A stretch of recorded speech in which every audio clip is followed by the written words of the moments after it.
You reached for the third thing you didn't plan to eat today, it was not a craving problem. It was a design problem. Sugar doesn't just shape your body, it shapes your thoughts. And I didn't understand how deeply until I removed it for 30 days. Every sugar detox video sells you the physical transformation, the weight loss, the skin, the before and after photos. That is not what this is.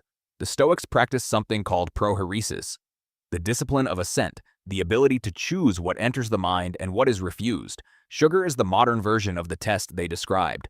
It doesn't just hijack your metabolism, it hijacks your clarity. I wanted to know what happens to the mind when you remove the substance most people consume without thinking. 5 phases, not 5 habits. 5 phases of withdrawal and restoration that nobody talks about. Before I started, I set 3 rules. 1. No added sugar. No candy, no desserts, no sauces with hidden sugar, no exceptions.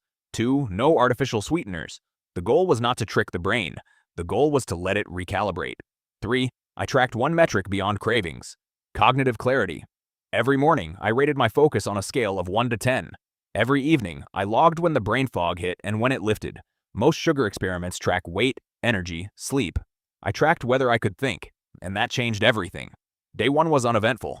Day 2, a dull headache that Tylenol wouldn't touch. By day 3, I couldn't form a complex sentence without pausing to find the word. Not dramatic, not cinematic, just slow. My brain was running on a fuel source it hadn't used in years, and the transition was not clean. Here's what most people don't understand about sugar withdrawal. The headache is not the worst part. The irritability is not the worst part. The worst part is the mental fog. It feels like your mind is wrapped in static.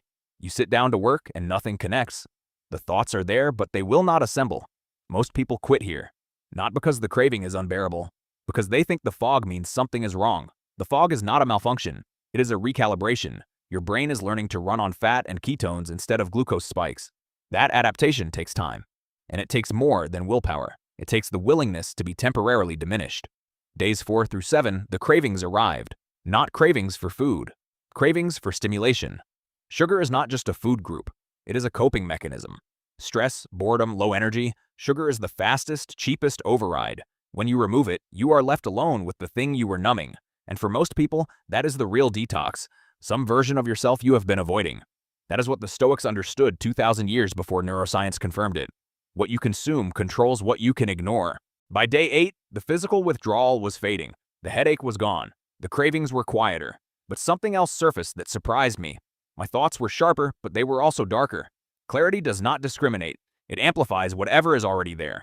When the fog lifts, you do not just see the positive. You see everything you have been avoiding. The conversation you need to have. The decision you have been postponing.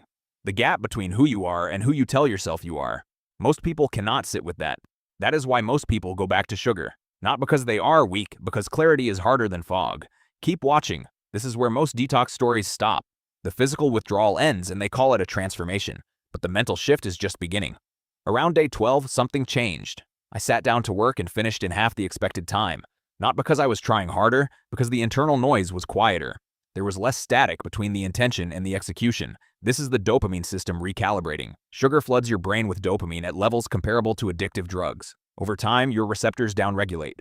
You need more stimulation to feel normal. When you remove the flood, there is a period where nothing feels rewarding. Then the receptors reset, and suddenly ordinary focus feels like a superpower. Not because you gained something, because you stopped losing something you didn't know you were losing. Day 15 is when I noticed what I came here to find. My emotional control had shifted. Small frustrations that normally triggered a reaction, an email, a delay, a minor inconvenience, landed differently. There was a gap between the stimulus and the response, a space where choice lived. This is not a metaphor. Blood sugar instability is one of the strongest predictors of emotional reactivity. When your glucose spikes and crashes, your prefrontal cortex, the part of your brain that regulates impulse, loses the energy it needs to function. You are not an irritable person. You are a person whose brain is being starved between sugar crashes. Strong people don't have more self-control. They have a more stable fuel source. And stability compounds. By day 18, my sleep had shifted in a way I didn't expect. I fell asleep faster. I stayed asleep longer. I woke up without the grogginess that used to take 30 minutes to clear. The science here is straightforward. Evening sugar disrupts the first sleep cycle. The deep sleep phase where your brain performs synaptic pruning, clearing what doesn't matter and strengthening what does. You have been sabotaging your sleep architecture every night without knowing it. Not with caffeine, not with screens, with dessert. Here's what no one says out loud. Quitting sugar did not make me a better person. It did not cure my anxiety. It did not make me kinder or more patient in the moments that mattered most. What it did was simpler and more important. It removed an obstacle I didn't know was there. The version of me on day 30 was not a new person. He was the same person with less interference. The thoughts were clearer, the focus was sharper, but the content of the thoughts, the doubts, the fears, the patterns, those did not disappear. They just became harder to ignore. That is the double edge of clarity. It does not only show you what you want to see, it shows you everything. And some people are not ready for that. If you are expecting a transformation story, this is not it. If you are expecting the honest version of what happens when you remove the substance your brain has depended on for years, this is the right video. The mental shift is real, but it does not feel like a breakthrough. It feels like waking up from a long nap and realizing how much static you have been living inside.